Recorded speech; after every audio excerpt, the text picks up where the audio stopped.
Hey Yank Nation, please enjoy this episode with one of my good friends, indie filmmaker, musician Stamati Arakas, as we talk about the great movies. Me and Stamati get into some explicit discussions, so parental discretion is advised, and this episode is not safe for work. Also, go ahead and check out his films Nico Swade's Hell and Cake Boy, as they will be released soon. My show, Yanker, also has an upcoming show at the Clubhouse, Friday, November 22nd, 9:30. This month is going to be a great one. We got Danny Jollis from Late Night with Stephen Colbert. And for now, this show is still absolutely free. Spend your money well. This episode is brought to you by movies, like your real life, but with meaning. Without further ado, please enjoy this episode with Stamati Arakas. Are you in the mood for a yank tonight? Welcome to this week's Yankcast.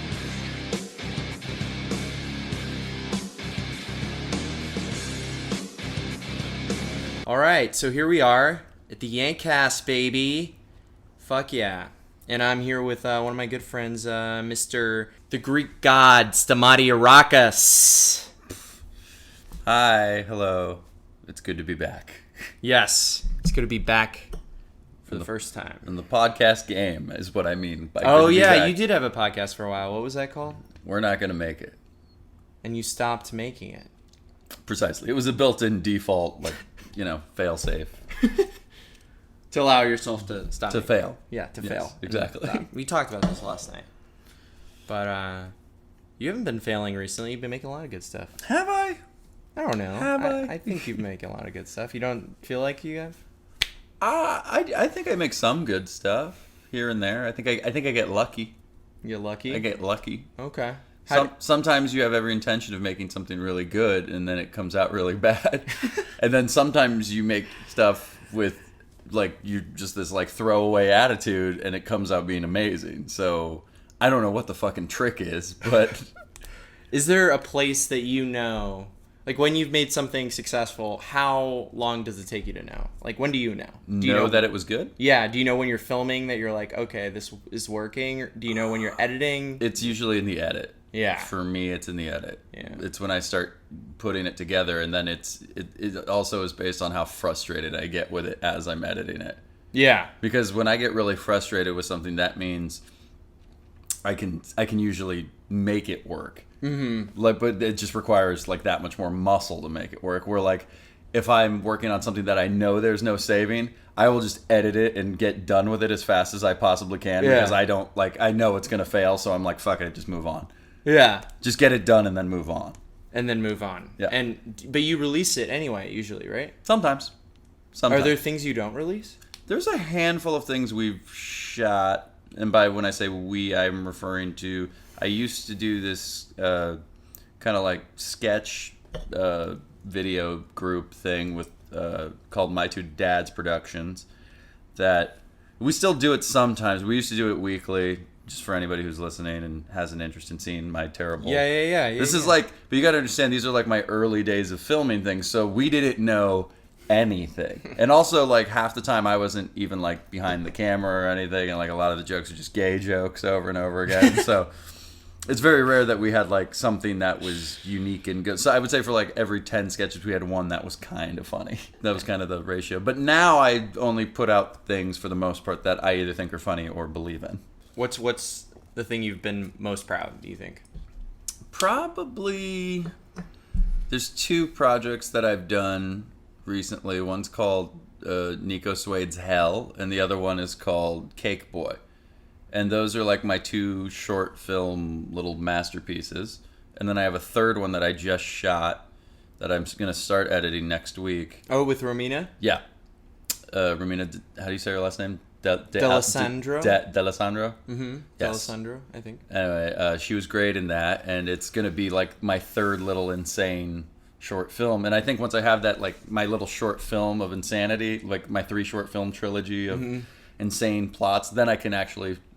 move on from writing insane things and probably write something a little more normal. Yeah. That's sort of because I had these 3 really crazy ideas and I wanted to make them. And now that they're about to be, the third one's about to be done, I can start working on, different ideas. Okay. That are not that I'm saying I'm not going to do something insane, but just something these three things are like, one's like a snuff film, one's like a weird horror sci-fi thing, and this third one's like a fucking artsy, like, you know, couple fighting thing. But Okay. like it deals with like all sorts of violence in the process. Okay, so you feel like they're all connected by violence? They're definitely all connected by violence, and they're all definitely connected by like degradation. Okay. Like I love it when people like are just demeaning to other people and just like shitty to other people, and they just shit all over people. I love seeing it in film. There's just nothing more powerful to me than like somebody walking into a room and the guy going, "How are you?" and the guy just responding with, "You're a piece of shit. Fuck you. I think you should fucking eat your mother's ass," or something. You know what I mean? Like, Yeah. I think that is the most captivating stuff. Where do you think you first started watching stuff like that inspired you? Probably, I always liked it. I mean, from a kid, even like in like Disney movies, they have moments like that. The Little Mermaid, where the octopus, the bitchy octopus, she like lies to the Little Mermaid and like takes advantage of her, and then like tries to take over the whole underworld, like the water world scene, like stuff. That's what I would notice from those movies. Like, there's always somebody that's trying to fuck you. And, and that's so like, and that just kind of like became, but then that's where I realized that's where all the, you know, your conflict comes from, or your drama comes from. So then I just, you know, in worlds, but then the good guy always wins. And I like it sometimes where they don't win. Yeah. So that's kind of what I've been making, are the pieces where the good people don't win. Yeah. The antagonist wins in my movies or short films. Okay. Yeah. I think we're kind of having like a wave of that. I loved it in Infinity War where he won at the end of it. Yeah. I thought that was great. Spoiler. That's the end Spoiler. game. That's the end game. The end game is Thanos gets blown by Thor. And Oh, yeah, that's true. His cum blast can't handle the load. And so Iron Man has to step in and sacrifice his tender little cheeks. Oh man, I could listen to you talk about Marvel movies forever. I think I'd like them better if I just If we watched just- you if just we- talk about the cum and every single one The of them. cum, there's so much cum. I just want Jeremy Renner to piss on Scarlett Johansson. I would pay good money to see that movie.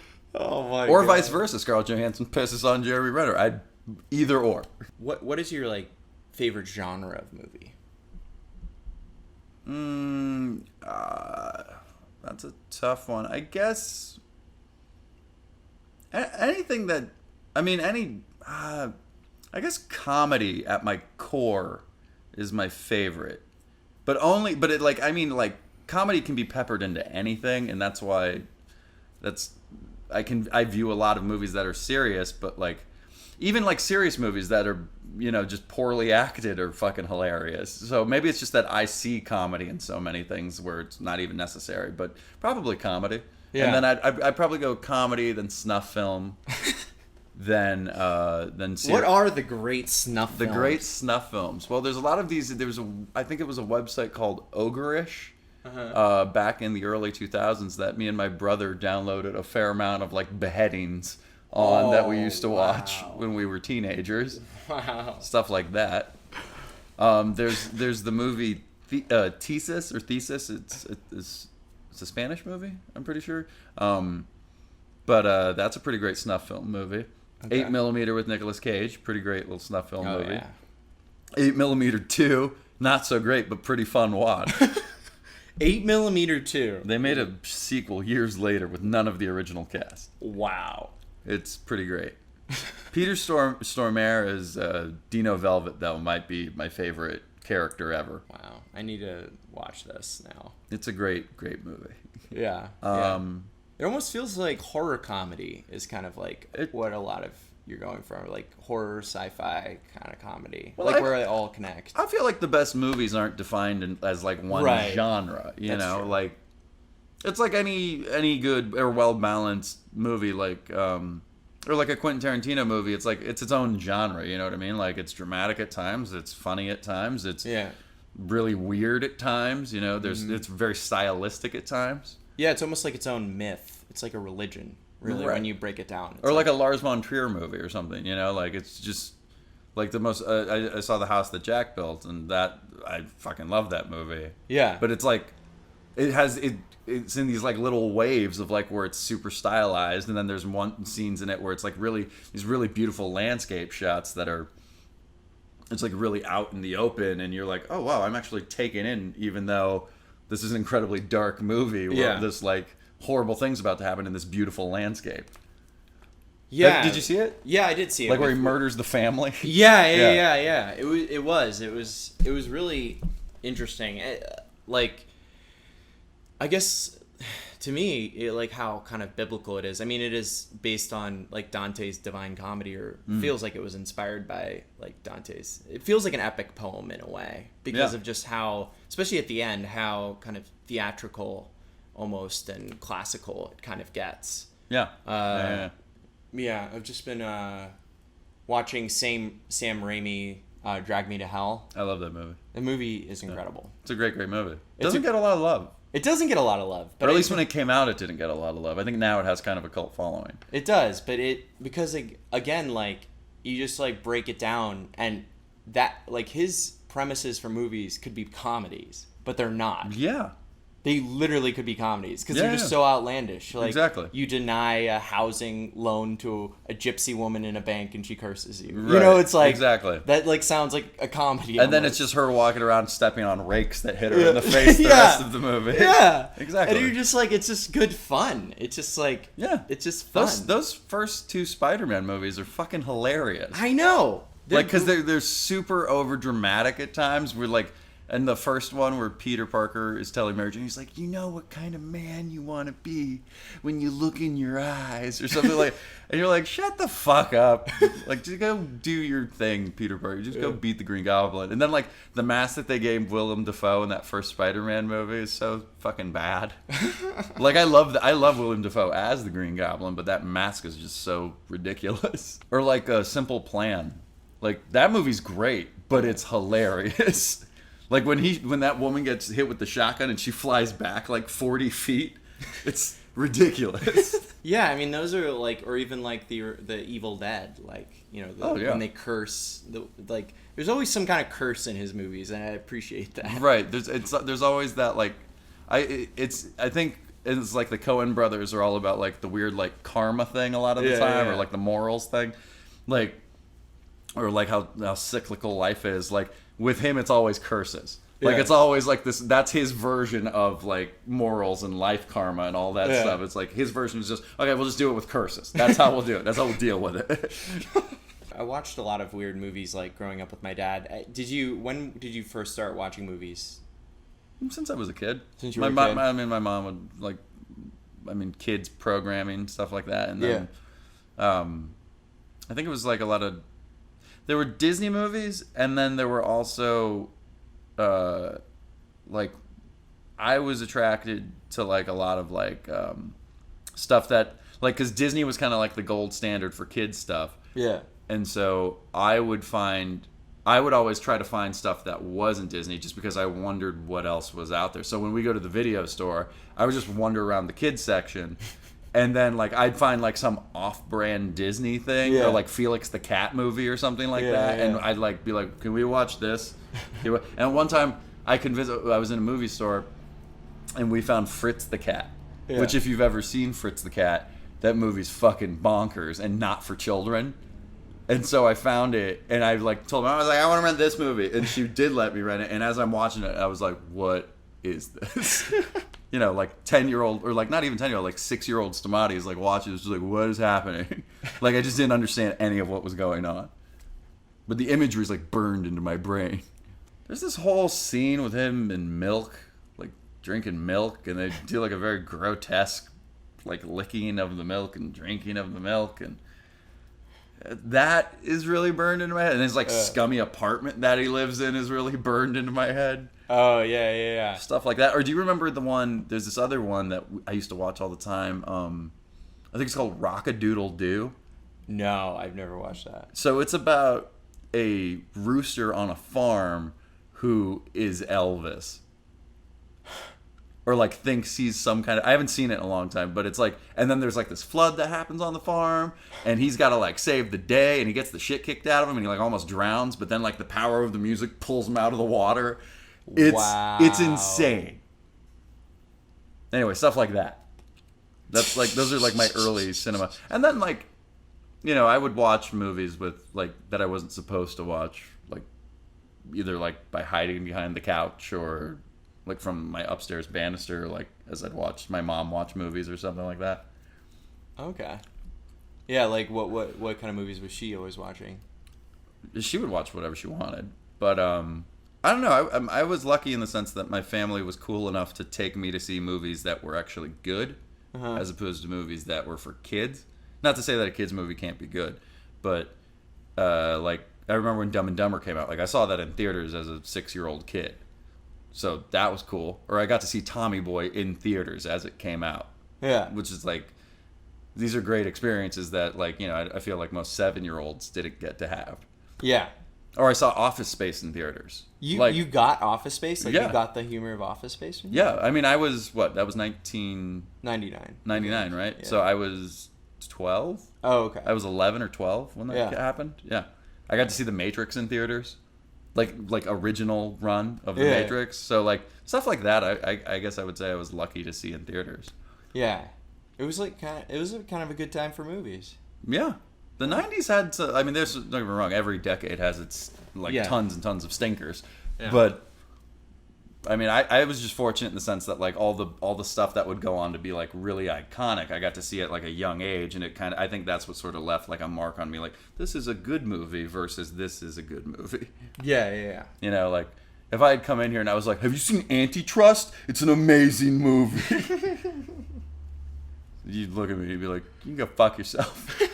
Like I went to go see There's Something About Mary when I was like 9 or 10. And I think I saw that in theaters too. Yeah. And that was the first movie I went to see with my dad. And I didn't even totally... Oh, half the jokes just went right over my head as a kid. Yeah, that's the thing. But you just laugh because of the feeling of community, because everyone else is fucking enjoying the fuck out of it. Yeah. And you're like, oh, I want to fit in. Oh, that's funny too. Totally. And it's or just, like, as a kid, you might think something's totally funny that nobody else thought was funny. Yeah. Like, I see, and as I get older, it's more like that now than ever. I'm noticing little stuff that, like, nobody picks up on, and I'm usually, like, the only one laughing at certain shit. Oh, yeah. Yeah.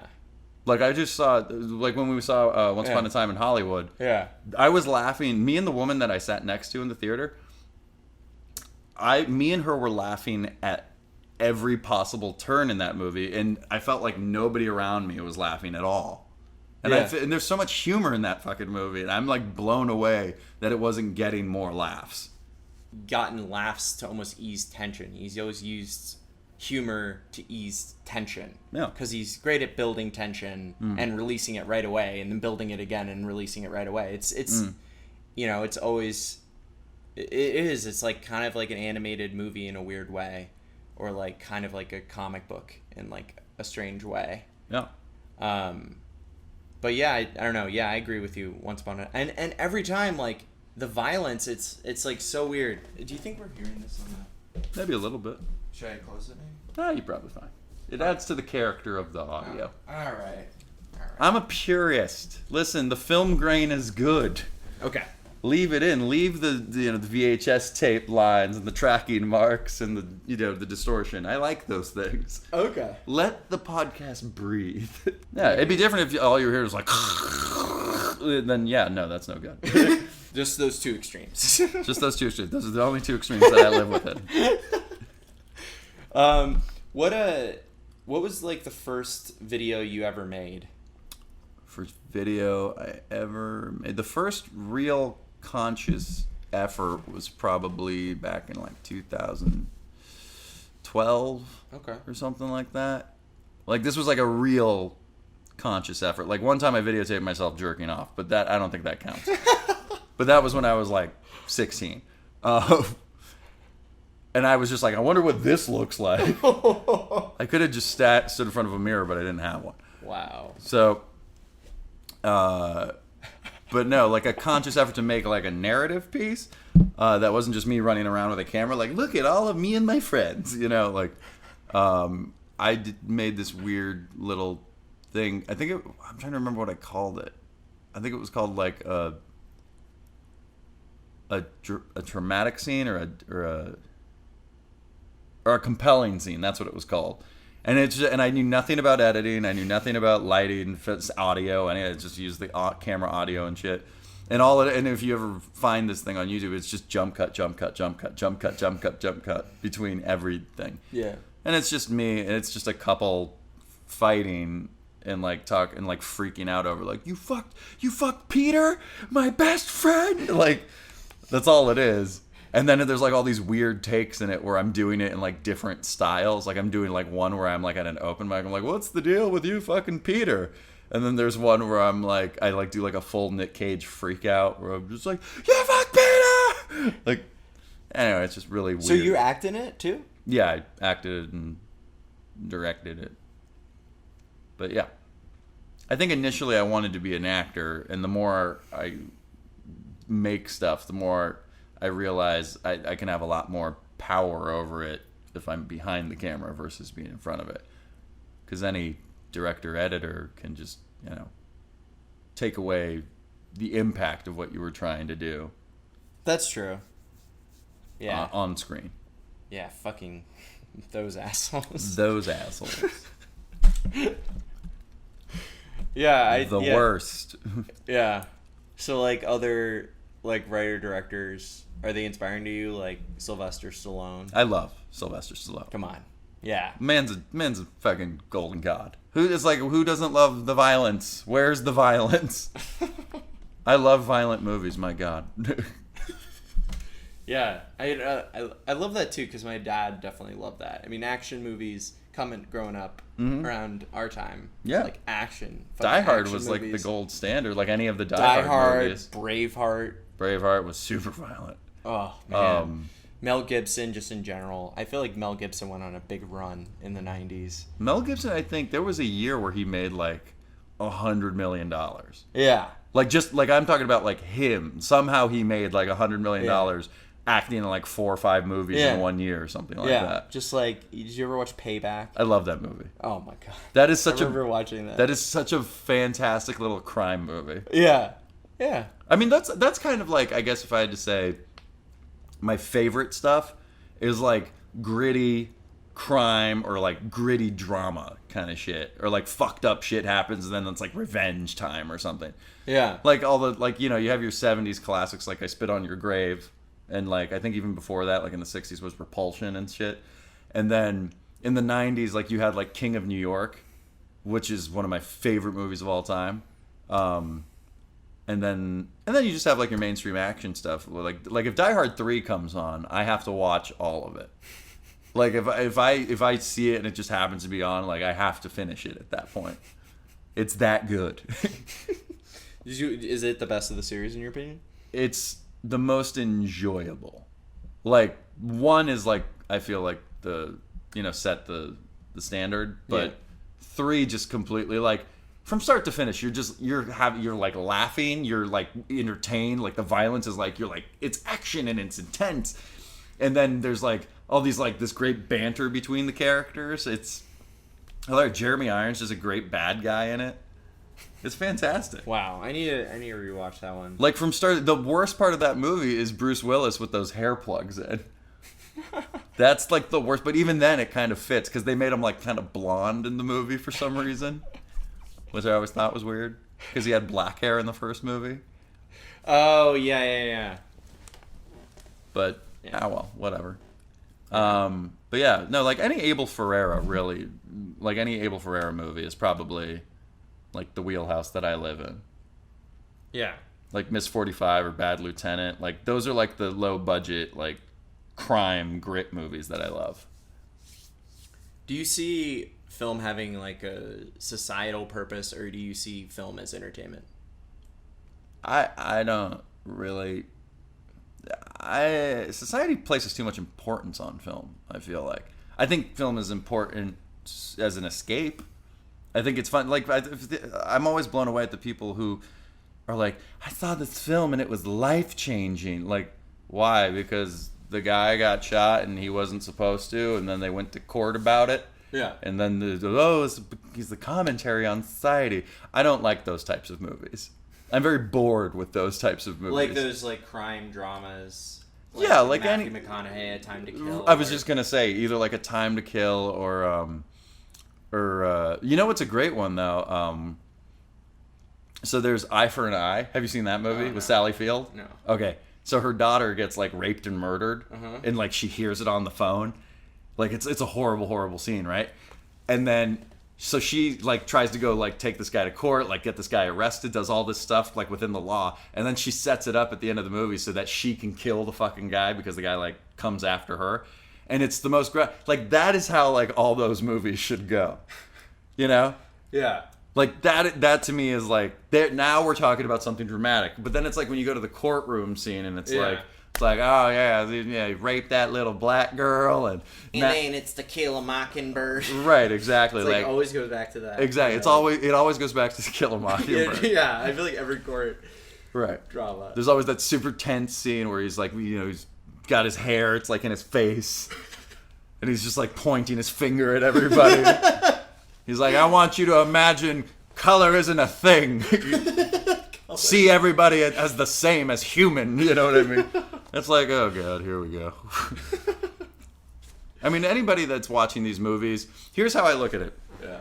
If you're watching these types of movies and you feel better about yourself after watching those movies because you agree with everything that was said at the movie, then you're a fucking moron. Because that should just already be the standard. And then if you're on the other side of that, if you're like watching this movie and it's like about like, oh, this black girl got raped and murdered by this white guy who hates black people or is a racist, and then he gets justice served to him throughout the movie, like, and you're like, I never thought about it that way. Yeah, he shouldn't have done that to that black girl.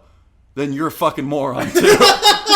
Then you're a racist moron. Yeah, if a movie's teaching you not to be racist, exactly, you're like a fucking idiot. Exactly, You're that's right. how I look at that. Like, if you don't have the good sense, to like not be racist, and you have to learn it in movies, then you're fucking stupid. I agree. I think it might be a little different for books. Like if you read a book from like. Well, book you can go way more in depth in books. You can really get someone's perspective. But I agree. Right. Like. As a movie changing your mind or opinion, it's a dumb medium for that. Right. It's like any documentary you watch, like, oh, I watched Fahrenheit 9/11. It really made me think about it. You know, I watched. There's corruption in the world. Corruption. Oh wow. Like I had no fucking idea. Like I go to movies to get away from those things. Yeah, to just let loose. Exactly. Like I want to go to a movie. I want to be step one. I want to be entertained.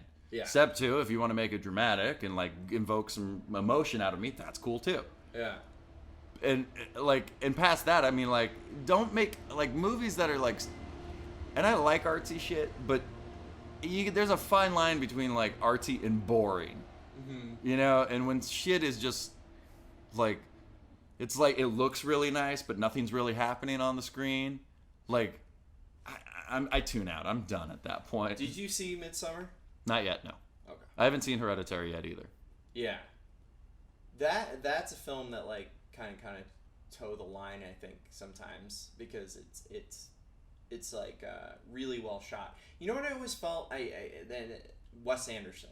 Mm-hmm. Like Wes Anderson kind of always pissed me off because I felt like there was kind of a vapidness to he would like create these paintings. Yeah. Of like frame.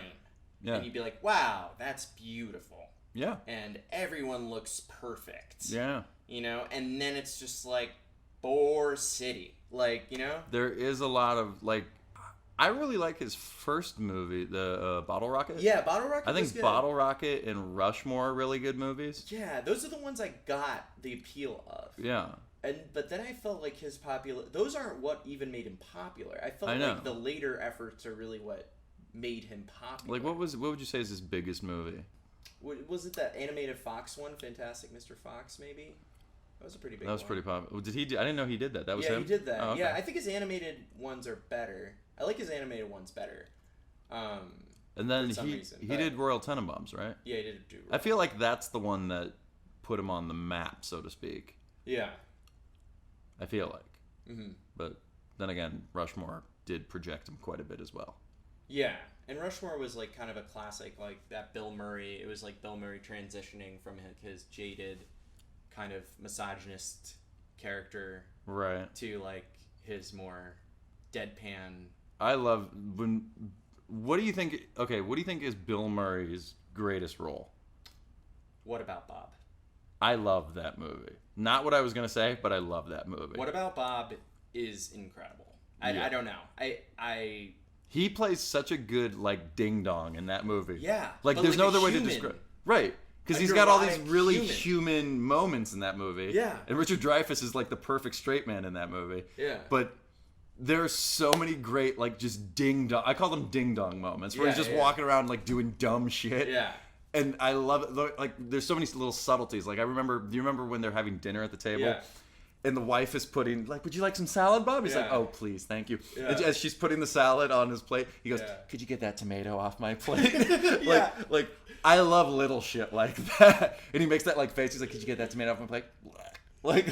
Like stuff like that. Yeah. That to me is, like, the brilliance of Bill Murray. Yeah. That's his mode. That's one of his modes. And then his other mode is like the smooth talking guy from like Ghostbusters and Groundhog Day is probably his best arrogant character. He's great in that movie. Yeah, that movie wouldn't work arrogance. without him. Like, no, it wouldn't have. Because he just inhabits this pure like arrogance that like is so charming. Yeah. It's like, it's so hard to be arrogant and charming. You have to be like really good. Well, he does it. I think he does it really well also in Mad Dog and Glory. Oh, does he? He's great in that movie. It's like that same type of arrogance, but like at the same time charming, or like even in Scrooged. Yeah. Oh yeah, Scrooged. Yeah. Like it's that perfect level of just arrogant and charming. Yeah. Which it's perfect for comedy because you're always liking him even when he's bad. Mm-hmm. You know, it's the same. Okay, so I was gonna say my favorite co-starring role of his, Kingpin. Oh yeah. He is absolutely at the top of his game in Kingpin. Yeah. He is so wonderfully, and even in Wild Things. Like, he has such a small part in Wild Things, but he's fucking hilarious in Wild Things. Yeah, just kind of like the madcap lawyer. Yeah, but back to Kingpin, like, that might be, like, there's a lot of great physical humor in that movie. Like, and there's just a lot of, like, great delivery lines, like, stuff that you just don't see coming. Yeah. Anyway, and anytime that him and Woody Harrelson are on screen together in that movie, it's fucking hysterical. Fucking Woody Harrelson, dude. He's great. He's amazing. He's done it all, really. He has. And he's had, like, probably the longest career out of anyone. Out of the Cheers cast, at least. Yeah, out of the Cheers cast. Except for old Kelsey. Old Kelsey. Well, what the hell's Kelsey Grammer been doing? Like, making shitty shows that don't get picked up. Yeah, he's still living. He's made like, I feel like in the last 5 years he's made like 7 pilots that for like, or like made like first seasons of shows that have all just gotten canned. That's true. Well, Kelsey Grammer, let's get you in one of our sketches, huh? I love Kelsey Grammer. Yeah. Frasier. Listen, I'm of the rare majority. As much as I love Cheers, I think Frasier is the superior show. I would go ahead and say that too, because I think that everyone was seasoned by the time Frasier came along. Like, everyone knew how to run a sitcom. I think, like, as a sitcom goes, it's one of the best sitcoms of all time, period. It's up there with, like, Seinfeld for me. Yeah, it is. Because it's, like, it's kind of a highbrow humor that's easily accessible. Right, and it's really not that highbrow. It's not. There are moments that it is. There are a couple. Yeah, there's always these little moments. And Niles' character is written way smarter than Frasier. And Niles is, in my like, don't get me wrong, like it's pretty much just the back and forth between Niles and Frasier that you tune in for. Yeah. In my opinion. But we're getting off the movie train right now. Yeah, I know we are. We're getting into sitcomsville. We're getting, That's a separate podcast, Andrew. It is a separate podcast. Excuse me. What would be like your dream picture to shoot? Like, if someone would just give you money and it's like, Stamati, I want you to make your fucking masterpiece, what would it be? Well, where would you shoot it? One question: how much money am I getting to make this movie? $100 million. $100 million? Dear God, I could make so many things. But if you just had to make one thing. Just one thing. I would probably make... Realistically, I wouldn't want that... I almost wouldn't want that much money to make a movie, because that's like a lot of movie, like, especially if it flops, like... It's a lot of pressure. It's a lot of pressure to, like, oh, you fuck it. You're like in that Michael Cimino territory at that point. Like, you just, like, bankrupted a studio. Yeah. I mean, if you don't have, like, a source material, I guess, then yeah. But if I'll put it this way, if somebody gave me $2 million to make a movie, yeah, I would make a full-length version. So that short film that I made, that Nico Suede thing that I made, I've always wanted to make that. I want to make that into a feature, like do like a fucking 100-minute version of that, where it's a guy who makes snuff films, and he just exploits young actors who are desperate to be in anything in Hollywood, because everybody's such a whore for attention these days, and like they want to promote stuff on Instagram and shit. Yeah.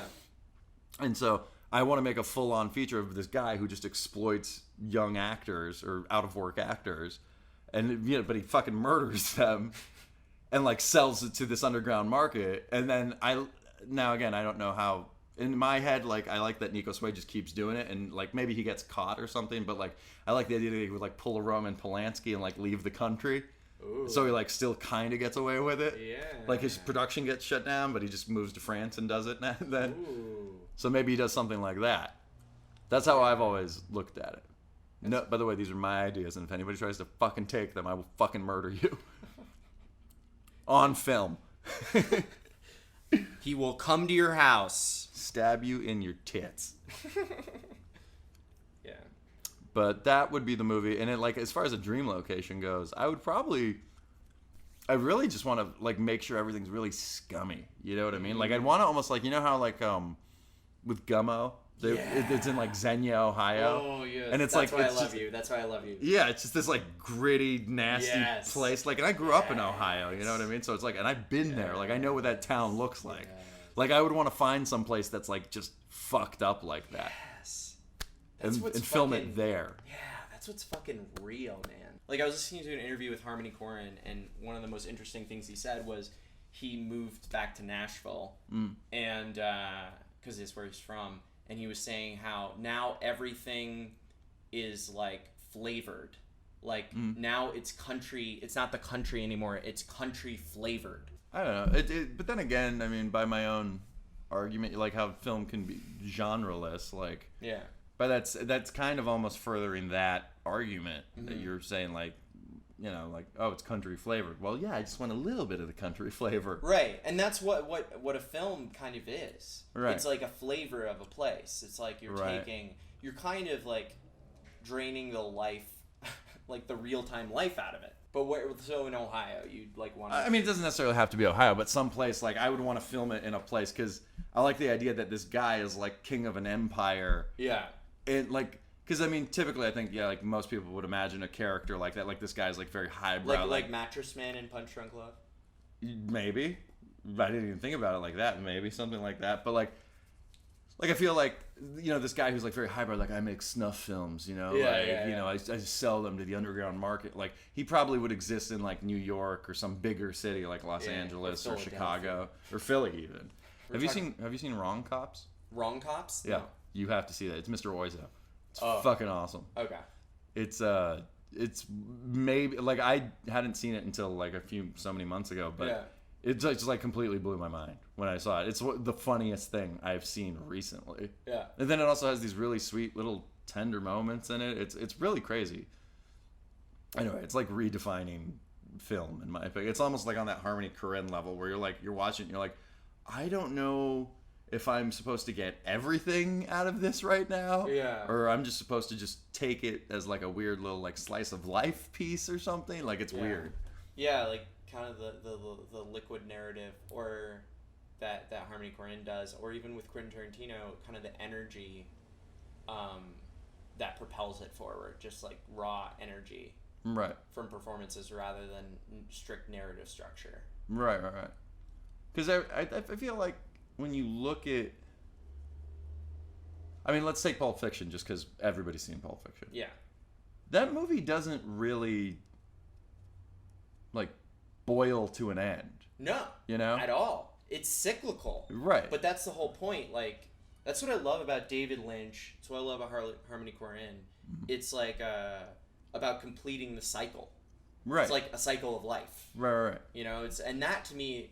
Did you see, but the other side of that is I do love it when movies do boil down to like one specific event. Yes. And did you see, have you seen any of Yorgos Lanthimos' movie? Mm-mm. The lobster or Killing of a Sacred Deer? I haven't seen Killing of a Sacred Deer. I know you want me to say that. I've seen Dogtooth and I've seen Lobster.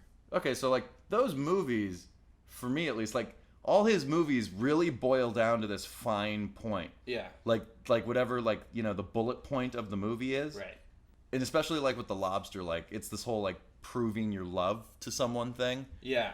And so he goes to the bathroom with the steak knife and he's just like just sitting there like he's about to blind himself with it and then it just cuts right there. Yeah. God, like to me that is like the most tense fucking moment of that. Like I remember seeing that and just like gripping like the fucking cup holders. Yeah. And just like lose it, like, is he gonna fucking do it? Is he gonna fucking do it?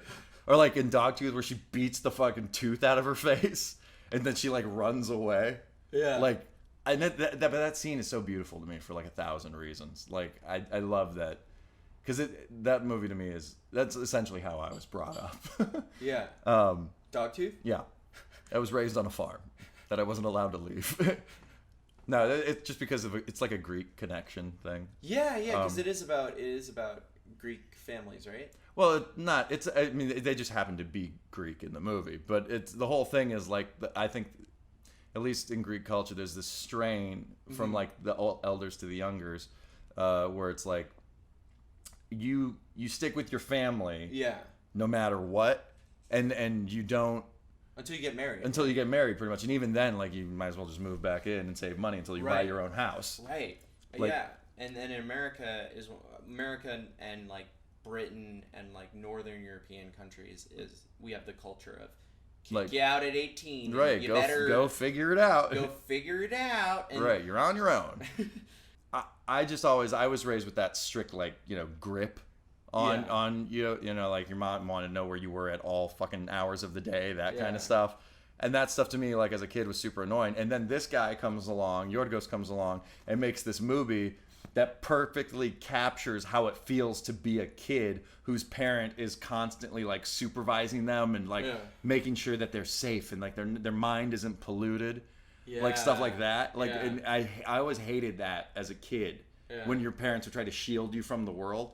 Like, a great example of this is, like, one day I'm watching TV with my mom, my dad, my brother, and my sister, and we're flipping the channels, and this super violent scene happens, and I only catch, like, maybe 10 seconds of it before my mom realizes what's happening. Yeah. And then she, like, changes it. Yeah. And as a kid, I was like, what was that? And my mom's like, oh, it's just some movie. And I was like, put it back. And she's like, no, it's too violent for you. And I was like, okay, but now all I can think about is what I just saw. And I have no, like, closure on it, or I have no explanation for why I saw for what I saw happen. And it's just like this scene where, like, this building, like, collapses on a woman while she's like on fire, right? Yeah. And, like, she's screaming and freaking out. And to this day, I don't know what this movie is. Yeah. Like, I haven't been able to figure out what fucking movie this was.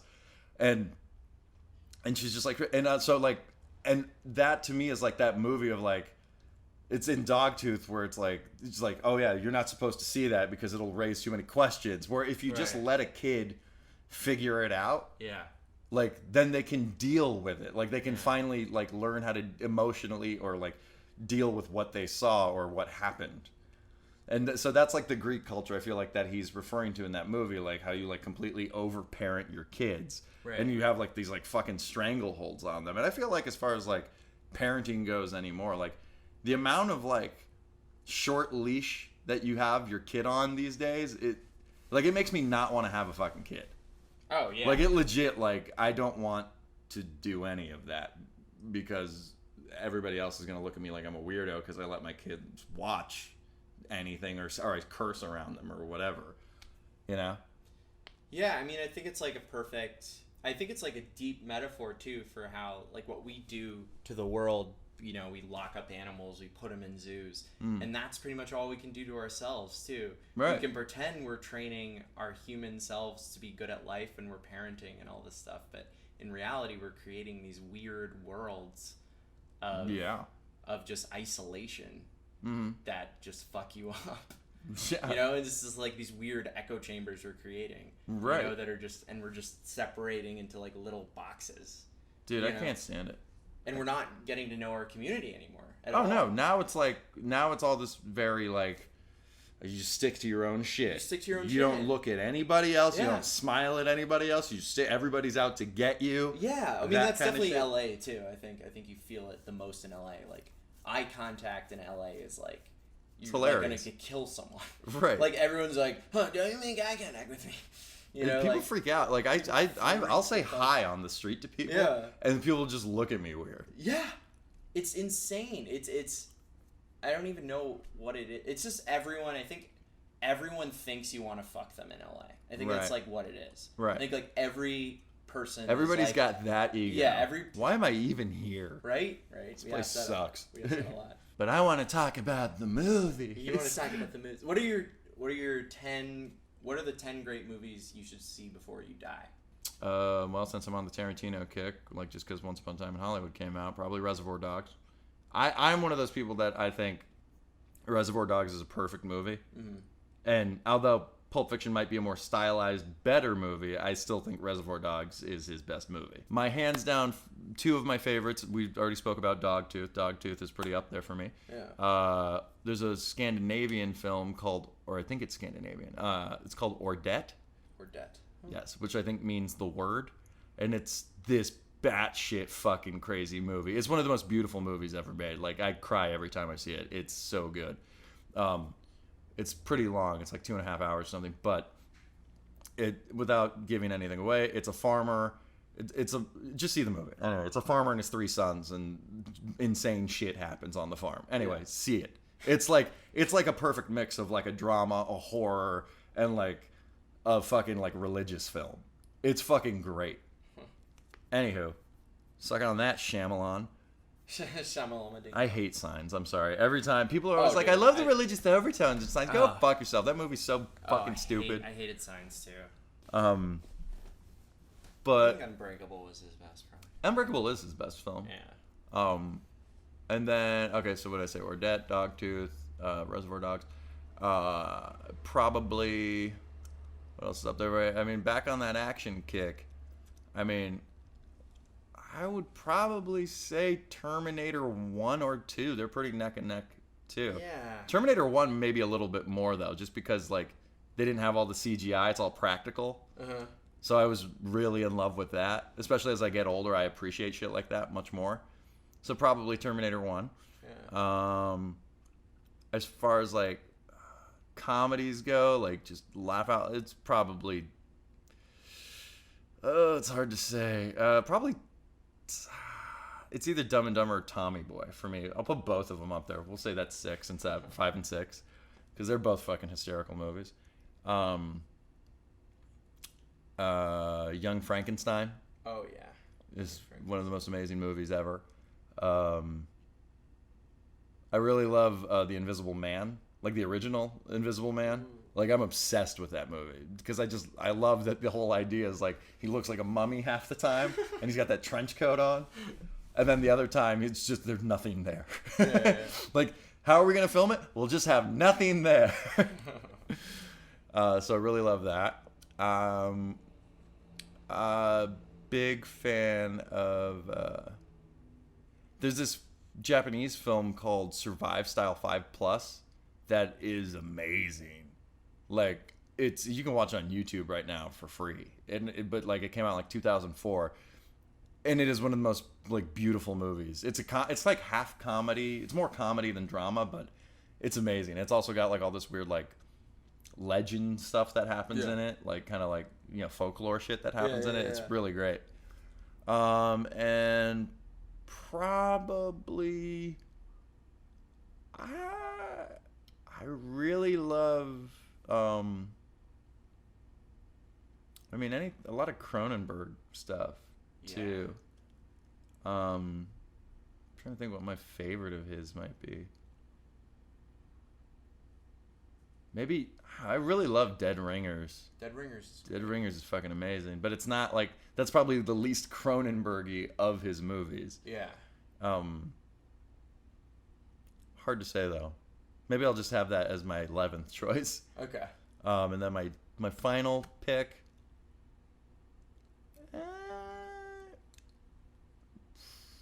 And then you know what? I gotta stay true to myself. I gotta stay true to. I gotta be honest with myself. And I gotta go with Bad Lieutenant. Oh. Harvey Keitel really is my favorite, probably my favorite actor of all time. Like, him, as far as like my favorite actor, it's definitely him. As far as my favorite actress, I'm in love with Shelley Duvall. Like, in The Shining, like specifically her in The Shining, might be the best actress acting I've ever seen. Also, Nicole Kidman, she can be pretty terrible sometimes, but I usually credit that to like how bad the movie she's in is. But when she's in a good movie she gets like a moment to shine, she like sells it.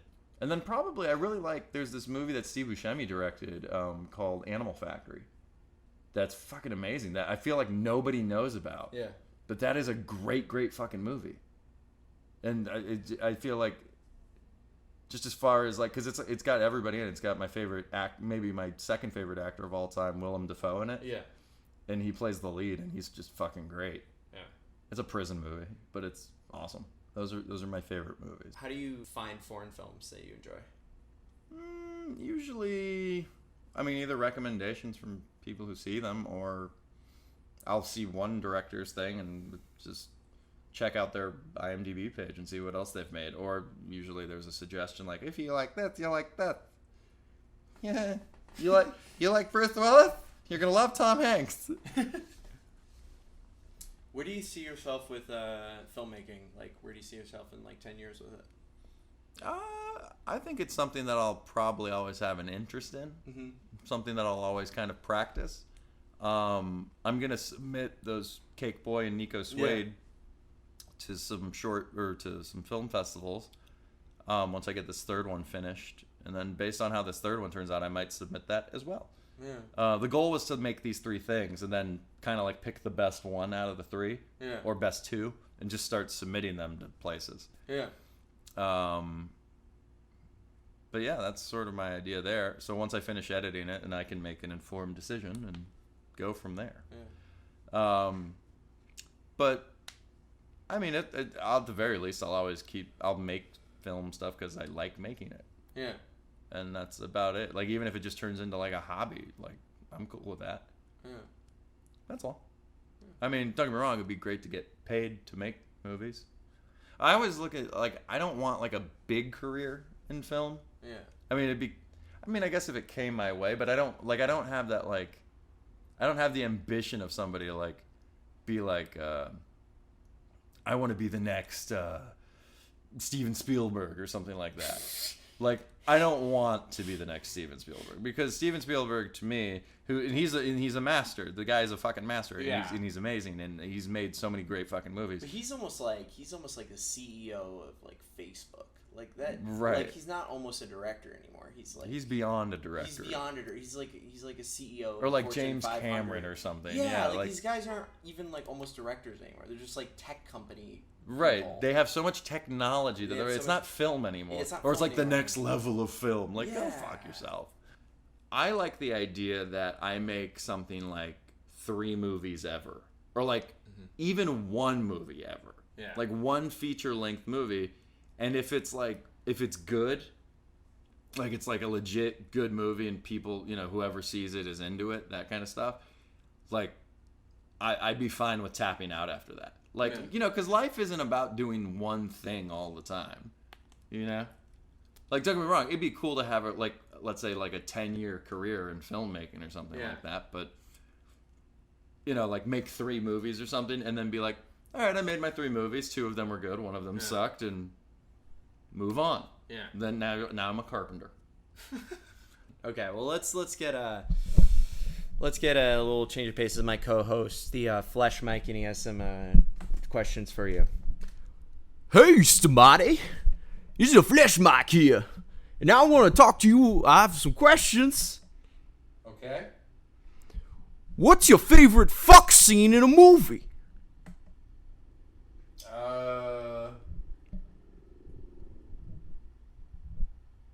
Probably when...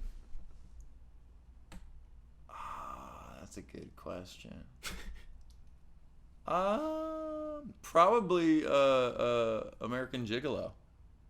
It's probably my favorite one because it's like super artsy and it's pretty hilarious. It isn't that video of you jerking off? Because I'm going to think about that. You should think about that. That's a hot scene. Me and my young boyness.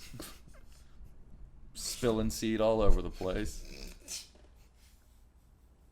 The best part about that was I filmed myself jerking off, and then an hour later, I jerked off to me jerking off. Because I was like, this is porn, right? It's like super meta porn or something.